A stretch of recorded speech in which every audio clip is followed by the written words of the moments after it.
Welcome back. And still here in Nigeria, the death toll during emergency situations can be reduced considerably if health institutions are upgraded. This is according to the Director Rescue Operations of Borno State Emergency Management Agency, who expressed frustration at the high number of deaths recorded following the suicide attack in Mandarari village of Konduga. It was about 8 p.m. in Mandarari village of Konduga local government area when villagers had gathered in a local film house like they do every other evening that the first explosion was heard.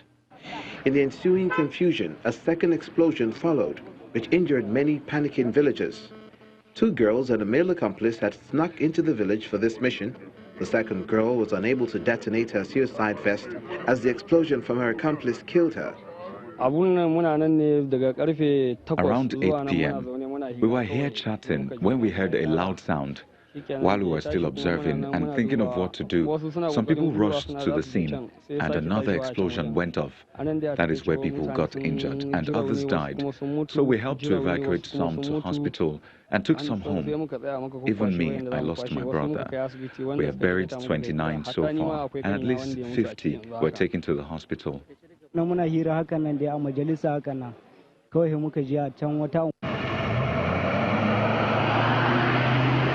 officials have also bemoaned the obstacles encountered by emergency officials in line of duty to try to carry out their responsibilities. Most of the dead cases were as a result of very low facilities at local government hospital. So we are now calling on the government to upgrade the hospital, put more facilities, etc. In case cases like this do happen. You cannot reach Maiduguri because of security reasons, and if you stay here, the facilities are not up to date. So the main issue now is, one, the government should improve the facilities at hospitals at local government level, and then also to talk with the security so that we'll get access. The governor, BABAGANA, has visited the survivors evacuated to the Maiduguri Specialist Hospital, where he expressed concern about insufficient facilities in the health system. He notes that there is a need to strengthen the health system to complement the contribution of donor agencies. We may not know what will happen. We are not afraid, apart from the support we are receiving from the donor partners. We must strengthen our system to respond to such emergency cases. Some of the injured have been referred to the University Teaching Hospital in Maiduguri, while those already stabilized have been discharged from hospital. Now, 2 non-governmental organizations in Tanzania have filed a formal complaint to an African Union body over the government's expulsion and exclusion of pregnant girls from public schools. The Center for Reproductive Rights, along with the Legal and Human Rights Center, say the government is violating the rights of girls by denying them education. The complaint was filed to the African Union's Commission on Human and People's Rights on the ground that Tanzania is not sticking to commitments it has signed up to. In June 2017, President John Magufuli sparked outrage when he said that pregnant students should be expelled from school and not allowed to return. The law he was referring to had existed for a while but had not been implemented. Health workers in Uganda have received clearance to start using experimental vaccines for the Ebola disease. Last week, 2 people who had traveled from the neighboring Democratic Republic of Congo died from Ebola in Uganda. People who came into contact with them have already received the experimental vaccines. This comes as the head of the World Health Organization, Tedros Adhanom, has been visiting Uganda and DR Congo. The outbreak in DR Congo is the 2nd worst on record, with more than 1,400 people dying of the disease. Meanwhile, a new report says countries like Nigeria, Ghana, Ethiopia and Kenya could be paying up to 30 times more than the recommended price for medicines. US-based Center for Global Development says that lower to middle-income countries are losing out when buying what it calls branded generic drugs.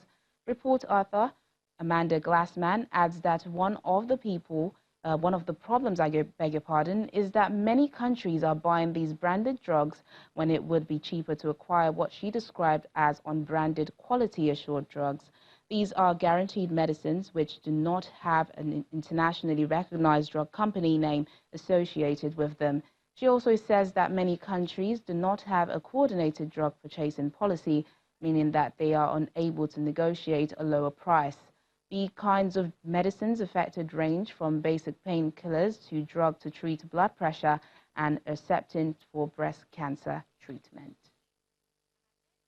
The United Nations Assistant Secretary General for Africa has begun a 5-day working visit to Somalia with a tour of Kismayo, the interim capital of Jubaland, to get familiar with developments taking place in the federal member state.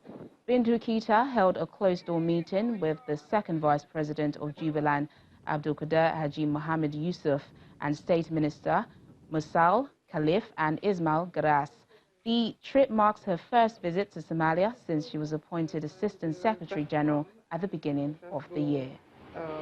My take when I get to the field is always, first of all, to try not to come from a victim perspective.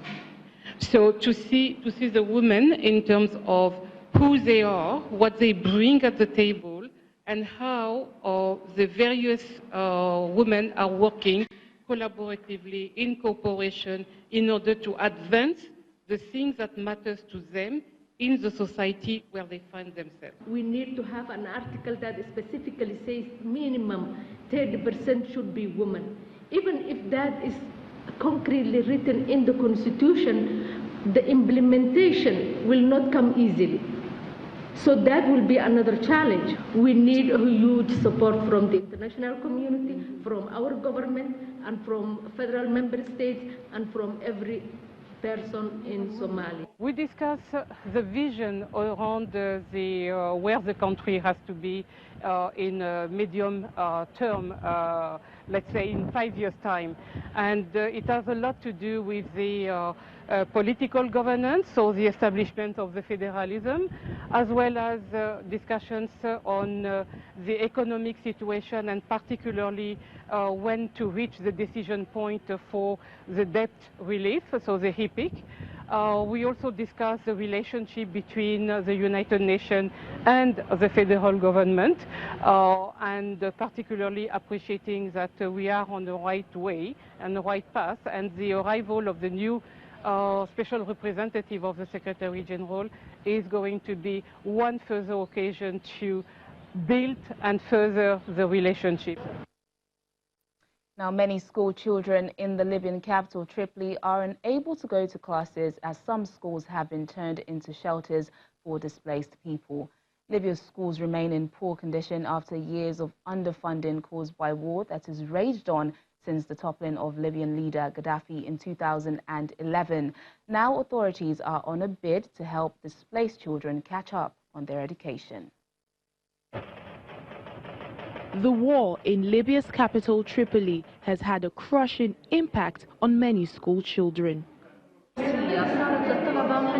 The psychological problems that students face began before Ramadan. I had parents coming to me and saying that their children are panicking, that they suffer from fear and nightmares, that they don't even want to come to school. Fighting and violence has forced dozens of schools to close, sometimes in order to house the displaced, and in the chaos, authorities have struggled to keep count of how many students are missing school. Officials have been trying to find spots for students returning to school as classes resume with the end of Islam's holy month of Ramadan. Aided by the UN Children's Fund, UNICEF, they also organized extra classes during Ramadan to help displaced children catch up on what they have missed as exams will be taking place at the end of the month. We want to be able to further expand. It was a small trial for the past month. The bigger trial will be having a larger plan covering all places, trying to make sure these schools receive the largest possible number of children. Libya's schools are in poor condition after years of underfunding caused by the war that has ravaged since the toppling of Libyan leader Muammar Gaddafi in 2011. The latest unrest arrived in Tripoli in early April, and though it has not made it beyond the city's southern defenses, it has caused havoc in suburbs where the United Nations estimates more than 650 people have been killed and more than 90,000 displaced. Well, that's it on the program today. Thanks for watching. I'm Teniola Shaboale. Bye for now.